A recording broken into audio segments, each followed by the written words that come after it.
ஹாய்ங்க. Monday morning routine பார்க்கலாம் வாங்க. So Monday start ஆயிடுச்சு. கூடவே வேலையும் நிறையா இருக்குதுங்க இன்றைக்கி காலையில். மாவு அரைக்கணும் மெயினாக. அப்புறம் 2 லோடு மிஷினில் துணி போட வேண்டியது இருந்துச்சு. ஸோ அதனால் லன்ச்சு பிரேக்ஃபாஸ்ட்டு சிம்பிளாக பிளான் பண்ணிக்கிட்டேன்.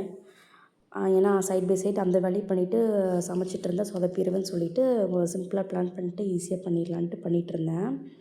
மாவுக்கு பாருங்கள் ரெடி பண்ணிகிட்டு இருந்தேன். சைடில் பாலும் வச்சுட்டேன் அடுப்பில். வெந்தயம் ஆட்டி முடிக்கிறதுக்குள்ளே உளுந்து ஆட் பண்ணிக்கிட்டேங்க. உளுந்து வந்து நைட்டே ஃப்ரிட்ஜில் ஊற வச்சுருவேன். அதை அப்படியே எடுத்து காலையில் டேரெக்டாக ஆட் பண்ணிடுவேன். அப்போ தான் நல்லா உபரியாக வரும்ன்ட்டு. உளுந்து ஆடிட்டுருக்க கேப்பில் பீட்ரூட் பார்த்து க்ளீன் பண்ணி வச்சுட்டு துருவி வச்சுட்டாங்க பொரியலுக்கு.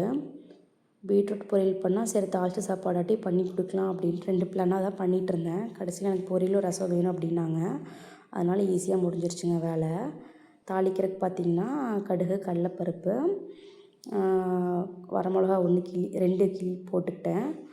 2 பெரிய வெங்காயம், ஒரு கொத்து கருவேப்பிலைங்க.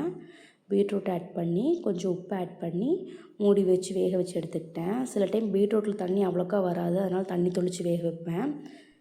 இந்த தடவை எனக்கு அதில் இருக்கிற தண்ணியே போதுமானதாக இருந்துச்சு.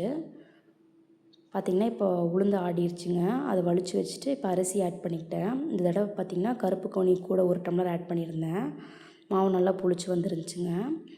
ரசத்துக்கு பார்த்திங்கன்னா பூண்டு, கருவேப்பிலை, வரமிளகா, ஜீரகம், மிளகு, கொஞ்சம் மல்லி ஆட் பண்ணி ஃபஸ்ட்டு அரைச்சிட்டு அதுக்கப்புறம் ஒரு தக்காளி போட்டு பேஸ்ட்டாட்டம் அரைச்சி எடுத்துக்கிட்டேன். ரசம் பார்த்திங்கன்னா கலக்கறக்கு ரெடி பண்ணிகிட்ருக்குறேங்க. புளி ஊற்றிட்டு அப்புறம் அரைச்சி வச்சுருக்கிற பேஸ்ட்டு உள்ள ஆட் பண்ணிவிட்டு தேவையான தண்ணி, மஞ்சத்தூள், பெருங்காயத்தூள், குழம்பு மிளகாத்தூள் ஒன்று ஆட் பண்ணிப்பேன். உப்பு ஆட் பண்ணிவிட்டு ரசத்தை கலக்கியாச்சுங்க. ரசம் தாளிக்கிறப்ப எத்தனை பேர் நெய்யில் தாளிப்பீங்கன்னு சொல்லுங்கள். நான் இந்த தடவை எண்ணெயில் தான் தாளிச்சிருந்தேன். நெய்யில் தாளித்தோம்னா அது டேஸ்ட்டு டிஃப்ரெண்ட்டாக இருக்கும், அப்புறம் சூப்பராகவும் இருக்கும் அப்படின்னு சொல்லுவாங்க. கடுகு, கடலைப்பருப்பு, கருவேப்பிலை, வரமிளகா போட்டு ரசம் தாளிச்சாச்சுங்க. கடைசியில் 1 ஸ்பூன் நெய், கொஞ்சம் கரும்பு சர்க்கரை போட்டிங்கன்னா ரசம் டேஸ்ட்டு சூப்பராக இருக்கும்.